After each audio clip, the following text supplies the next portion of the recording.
welcome to the Giving Voice to Depression podcast, produced in partnership with the A.B. Korkor Foundation for Mental Health. I'm Terry, the creator and co-host of this podcast. I've lived with depression most of my life, and I know how easy it can be to feel all alone in the experience. I'm not alone, and you aren't either.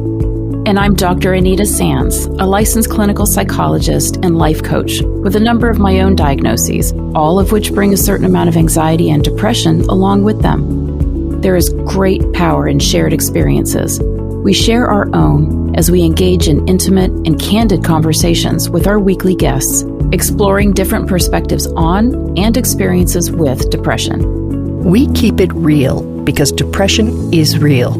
We keep it hopeful because there truly is hope, in spite of what depression tells you.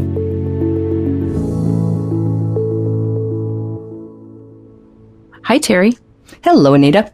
So this episode is being released on Valentine's Day, and you will soon understand why. It's about hearts, broken and betrayed hearts, healing hearts, hidden and found hearts, hearts spreading kindness in an often unkind world, hearts created with the intention of reducing rising rates of suicide. Simple, small, lovingly crocheted hearts.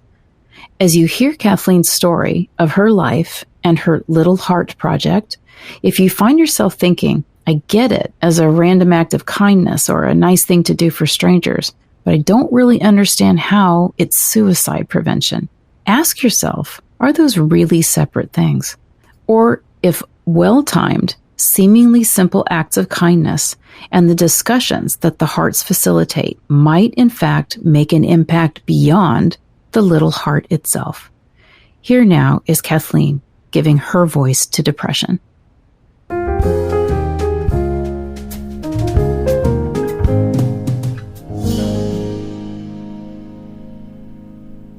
Unlike the majority of our guests who believe they had depression for years or decades before realizing it, Kathleen's mental health journey is different.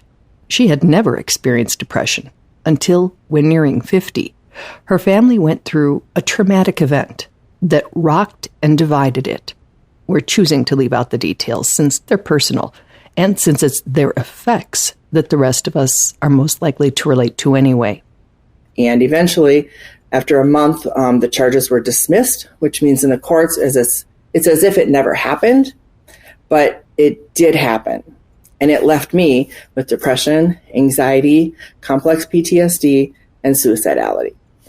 And I went into therapy right away and tried some medications. For 8 years, Kathleen was in depression's grips. And how do you describe that time? There was a lot of nothing.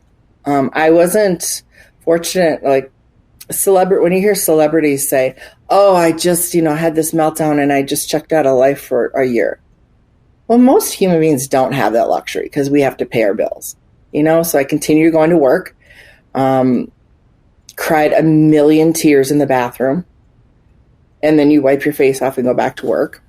And I do have FMLA, intermittent FMLA, so I've been able to take some time. I've had that for a few years, so when I need a little time, I can take that.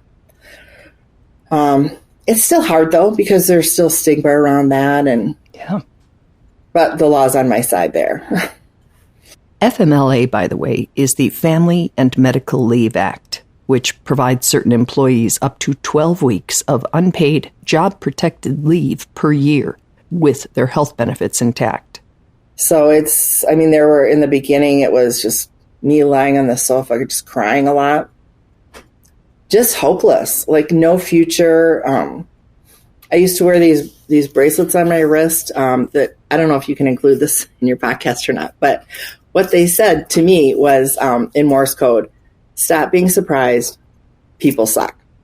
Because people do suck in this world. And my problem was that I was continually surprised by that. And I think when you're depressed, you see more of that because that's your focus. And I'm learning now to shift, just a little bit. Can you turn just a little bit away from that and towards something good? In 2021, Kathleen's therapist showed her a small yarn heart from the Peyton Heart Project in Texas. She didn't show it to me to say, like, hey, get off your butt and do something.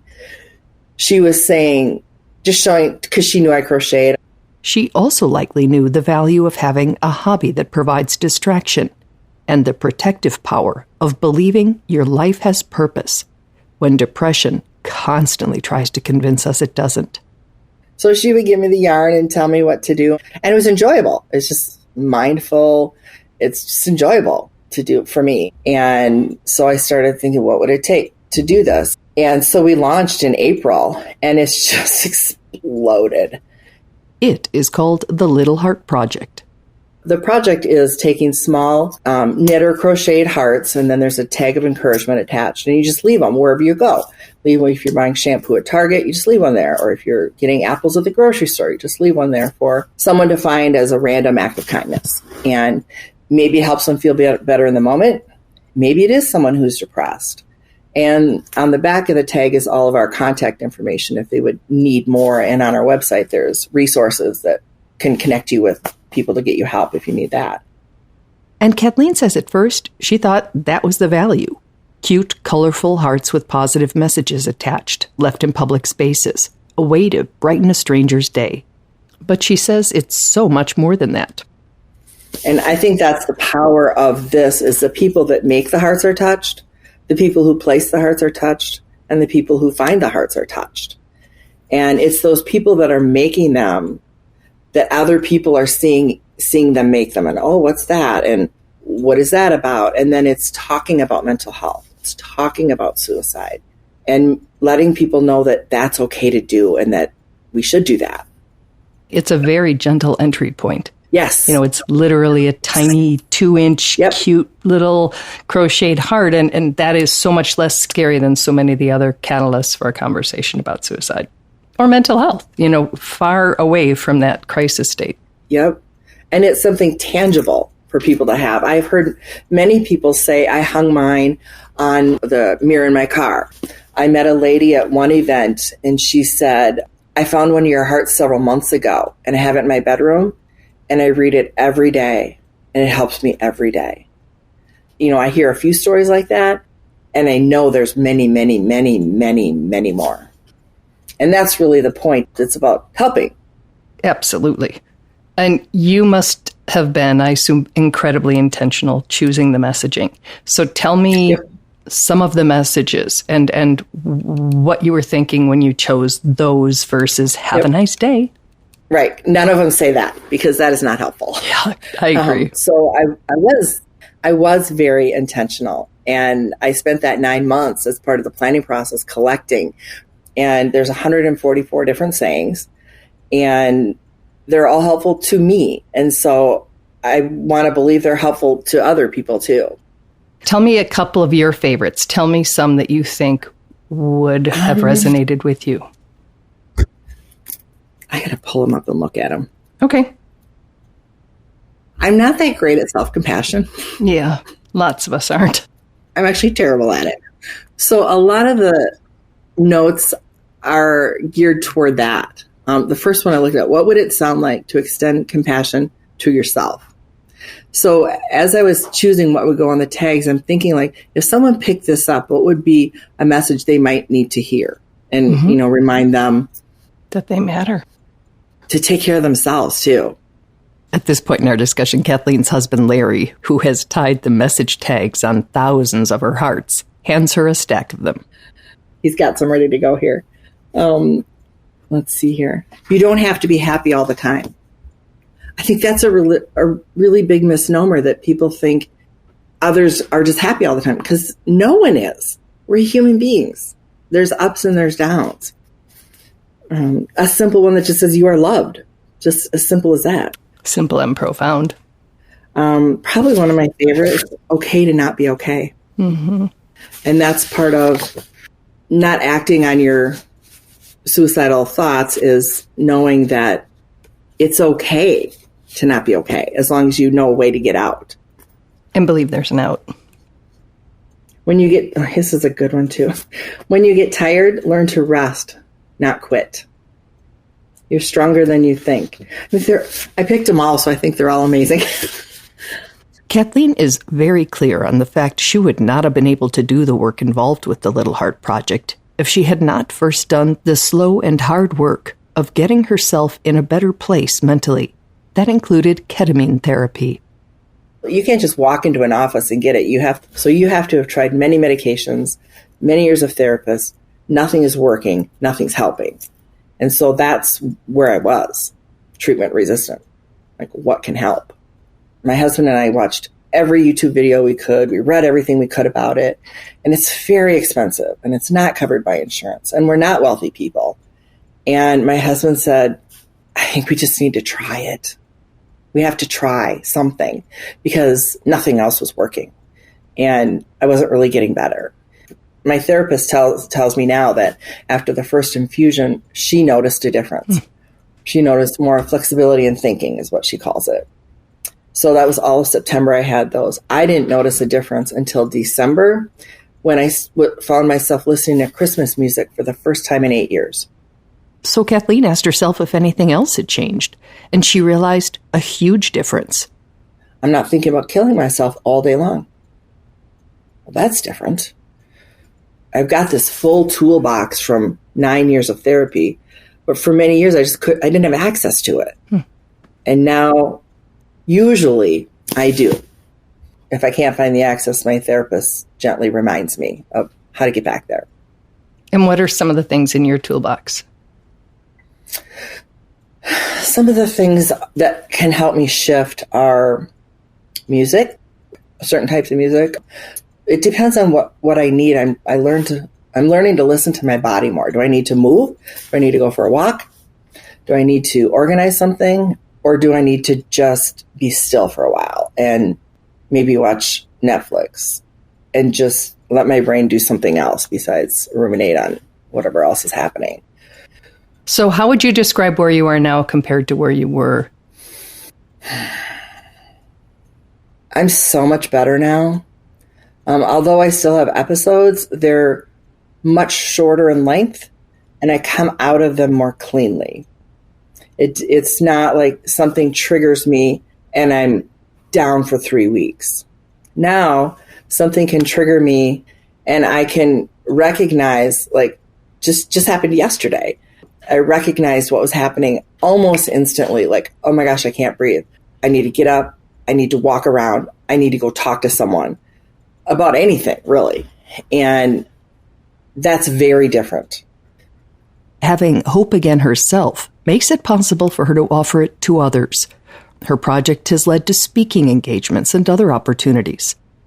Like, I could have never dreamt that I would speak to rooms full of people and share my story and talk about the project. And people, after I talk, they're wanting to share their story with me because they see me as someone safe. I had a 75-year-old woman tell me that she's hurt herself her whole life and she's never told a soul before. And that's how healing happens, is we talk about it. Because not talking about depression, not talking about suicide, just gives it power and it grows. And when we talk about it, we reduce the stigma, we take away the shame, and that's how healing happens. And that's why we're doing this episode. Because Kathleen's little hearts are a catalyst to huge and much-needed conversations. She shares one example. One of the stories that was just shared with me, I'm going to read it if that's okay. Please. So I don't mix up the names, because I changed the names in it. Okay. So this is a story about my coworker, I'll call her Samantha, and her cousin, whom I'll call Andrea. Over the past 6 or so months, Andrea has heard Samantha talk about mental health and suicide and how it's okay to talk about it. Andrea called Samantha last week at 10:30 at night and told her that she was feeling suicidal. Samantha immediately invited Andrea over to her home, and they drank coffee, played cards, and talked. Talking about suicidal thoughts takes away some of its power. All of this was made possible by Samantha placing hearts and Andrea witnessing this and knowing Samantha was a safe person to talk to. I think this is a pretty big deal, and it made me cry to hear how our little hearts facilitated this late night rescue mission. It can happen. anything safe and positive can open a door if and when the person on the other side is in a place where they can walk through it. Kathleen, would it have helped you in depression's grips had you found one and read the message? Would you have been able to accept that?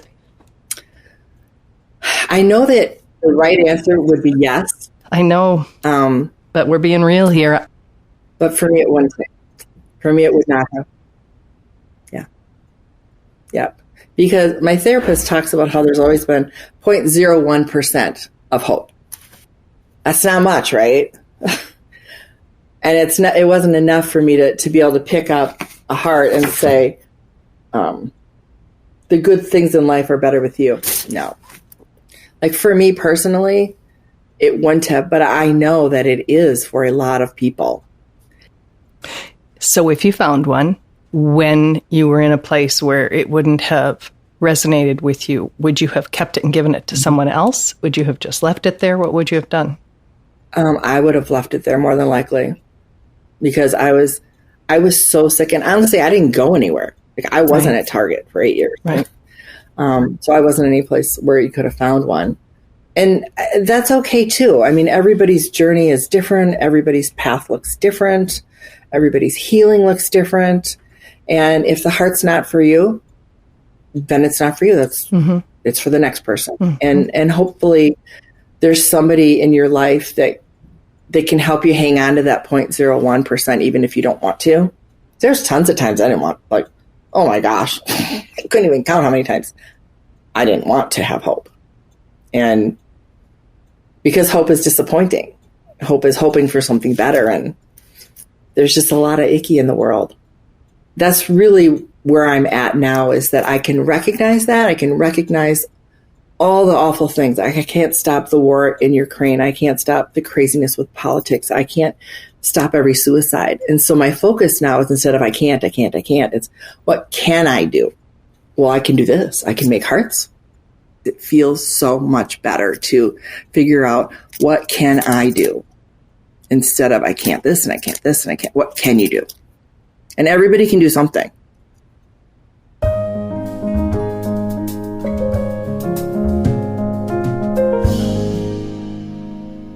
So Terry, she just said it. We have to focus on what we can do. We have to pivot away sometimes from all of the icky stuff in the world that we can't do anything about, and move towards today, the present moment, what we actually can do. I love that she makes that statement. It's a mantra that I use for myself and that I teach as well, which is, it's all going to work out. It's all going to be okay. It's all going to get done. I don't have to know how right now. I just need to do the next thing I have control over. I love that expression, the next best thing. What's the next best thing for me to do? And that really helps me many times when I'm feeling stuck.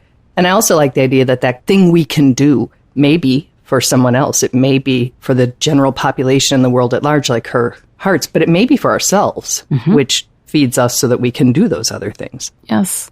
I think the other important point that I take away from Kathleen's story that I think is just wonderful is that she pointed out that until she had that ketamine treatment, she had treatment-resistant depression. She was in therapy for 9 years, which was just keeping her alive, with that 0.01%, little bit of hope. But until she had the breakthrough, the thing that actually kind of began to lift her depression, she had 9 years of information and tools that she had in her toolkit, but she couldn't use them until then. But once something changed, it became accessible to her. And I think this is really important, not to diminish the fact that someone is in therapy and they're trying meds and they're trying treatments and nothing seems to be working. Waiting with that little bit of hope is important. It's not just surviving. You've got to survive first before you can thrive. And we don't know what the thing sometimes is going to be, which medication, which treatment, or something else happening in somebody's life that's going to be the thing that finally makes that toolkit accessible. So you are learning and hearing and gathering these tools the whole time. You may not be able to use them yet, but you've got your toolkit. And then when something finally does kind of like break that spell and you can kind of begin to come out of that depression, here are all these tools and you can finally use them. I like hearing that because I never think we're peddling false hope, but there are times that I hear the episode through the ears of someone with treatment-resistant depression and think that it must be a little frustrating to hear how well other people are doing. And so whenever there's a story and someone shares a story of having really not been able to get out of it, and then, as you say, something, we're always saying something might change. And I don't know what those some things are. I'm not an expert on that. I just know how many people have said something changed when they truly believed nothing would. And so if we could just, all the people, if you're listening and think nothing will ever change because nothing has yet, listen to Kathleen and write me and I'll give you 20, 50 other episodes where a guest made that same point. So the important thing is, it might be awful right now. Please stay. We're going to try to get it where it's not so awful. And there is hope that, again, that something is going to happen. Something will become effective. Something will come along that is effective. Something just will shift. And you want to stay. You want to be around for that to happen. And then be able to thrive, not just to survive. Nice.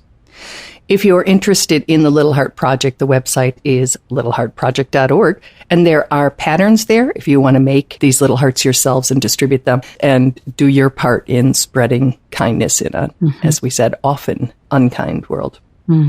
So thank you, Kathleen. Thank you, Anita. I love it. And I look forward to being back next week. Thanks, Terry.